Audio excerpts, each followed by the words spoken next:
سلام طيب. وانت طيب؟ عامل ايه؟ الحمد لله.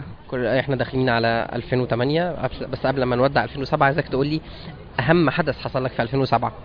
اهم حدث حصل لي يعني في حياتي ولا في 2007؟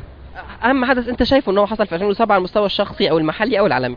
هو الحياة هنا حلوة جد يعني، بس اللي عاجبني اللي من دول في الشباب حاليا شخصيا، وده يعني هم عايشين في قصص حب ورومانسية، بس على ما اعتقد شخصيا ان هو اعجاب مش حب، ان ده بيمشي يحب ده وده يحب ده، بس كله اعجاب، ان هو مهمل في مستقبله ومهمل في نفسه ومهمل في ذاكرته وبيحب. لكن الحب دوتي مش هو اللي ممتاز في الحياة دلوقتي. اللي هو اللي ممتاز في الحياة ان هو يبقى حاجة، ازاي يحقق هدف، ازاي يوصل لحاجة بيحبها، ازاي يدرس عشان يوصل لهدف هو حبه.